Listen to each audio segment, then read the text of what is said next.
Hi, I'm Mukti, the founder and formulator of Mukti Organics. And I'm here today with Laura, my brand manager. Hi guys. And we're going to talk about spring. Yeah, spring. So as of the 1st of September, it is officially spring in Australia anyway. And, you know, I think it's important to talk about what this means for your skincare regime. Mukti, any thoughts? So a lot of people would probably be still experiencing dryness. So one of the things that you want to start doing is exfoliating regularly, at least 2 to 3 times a week. I recommend the 2-in-1 exfoliating, resurfacing exfoliator. Yes, I feel like when spring comes, it's time to exfoliate off winter. Yes, yeah, definitely. And because we tend to have really hot showers as well, so the skin gets really dry. So I like to use a facial brush when I'm using the 2-in-1 resurfacing exfoliant. Yeah. So that has your AHAs in there in the form of native extracts. So you've got 3 different types of lime in there. You've got your native lime and your bush lime and also your finger lime. So that helps with exfoliating, so you can just leave it sitting on the surface of the skin if your skin's reactive. Otherwise you can use the little brush and then just use small circular motions, and that helps with just the pressure, because we have a tendency when we're putting on scrubs to exfoliate. Over scrub. Yeah, exactly. So you only want to use your fingertips and just let it sit on the surface of the skin. So step 1, exfoliate off all that dry yuckiness from winter. So that's on the face, and then on the body you'd also want to be looking at exfoliating as well. So we've got the beautiful Bioactive Body Polish. Yes. Yeah, you forgot about that one, didn't I you? did, and it's so delicious. You're actually going to want to eat the polish. It smells that good. Yes, so we tend to, or prefer to, drink our coffee, and with our polish, sorry, just had to throw that in, jokes, with our polish it's got native extracts in there, so it's got macadamia, tea tree, Davidson plum, it's got all those beautiful plant extracts and oils, and it's very hydrating.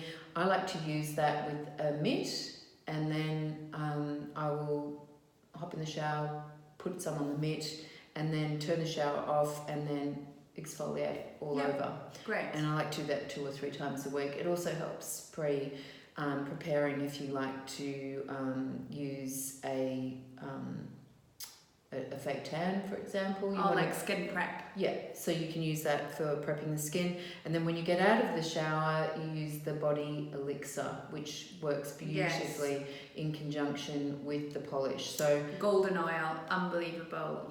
Yeah, so use that on damp skin as well. Yes, I've learned that, so that it actually goes a long way, or else you use it up too quickly if you put it on dry skin. Yeah, and then the other thing that you can do, the other trick that you can do with that is you can also mix that with the botanic lotion. So you can mix it with your body lotion. Yeah, so you can mix the oil and the lotion together, and then I do that as well, so I get out of the shower. Great. The other key little biohack thing that I do, and you've really got to psych yourself up for this, but I really recommend it for... Anything could be coming now. If I tell you one of the key functions of this is to help with brown fat, which stimulates your metabolism, so it actually helps with weight loss, is, you're not going to like it, blasting yourself with cold water before you get out of the shower, and you can build up to it. So you start with a few seconds, like you can start with 10 seconds, and then you can build up to it, and make sure you get that cold blast of shower on the back of your neck. But it also helps with the skin, and having really hot showers is very drying on the skin. Yes. Melbourne water's pretty hoo-ha as well. Yeah, it's pretty abrasive. Yes. Okay.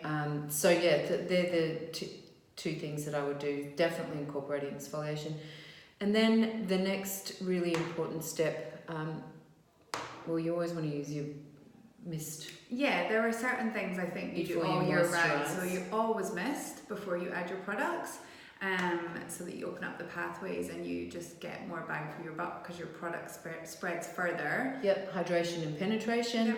Oil and water don't mix, so they need to come together in order to penetrate the skin, so you use a bit of a mist spray, and you can use that throughout the day to refresh and hydrate your skin. I usually carry one around with me. We also have them in the little small 15ml travel size, so super handy for travelling. And it is now getting hot, and really you should be using a sun protection 365 days of the year. That's how many days there are in the year. Yeah, apparently. 52 weeks. So we have two different types of sunscreens. We've got the Tinted Moisturizer sunscreen, which is not about the colour, folks. It's just about the tint. It's just a little bit of pigment on just top give of you a the little bit of moisturiser. coverage. Yeah. It's not a foundation. Yep. This is not a foundation. You can see the colour there. And it's just for someone who doesn't like wearing much makeup, but they just want a little bit of pigment added to their skin to smooth out slightly just some of the imperfections. It's perfect for you. And just for coverage. And then if you don't want to use the tinted one and you want to stick to your normal skin foundation, powder, whatever you're using, you can just use the daily moisturizer, and then you can use a concealer over the top of that. That's a white, it has zinc oxide in there, but as you can see, it easily rubs into the skin. It doesn't leave a white paste. It creates a really nice primer for the skin and will protect your skin from UVA and UVB without the chemical sunscreen in there. Once you get to 30 plus, just remember that you're going to be putting on some form of a chemical sunscreen, because you can't get a physical sunscreen over 30. So just to keep that in mind, and it is the law of diminishing returns. Your best bet is really to use sun protection. Use a hat, use glasses. The sun isn't necessarily your enemy either, because we do need some vitamin D from the sun, but make sure you get your sun into your eyeballs early, first thing in the morning, or late just at dusk, but avoid the midday sun, because any damage that you do is accumulative and you will see it later on in life.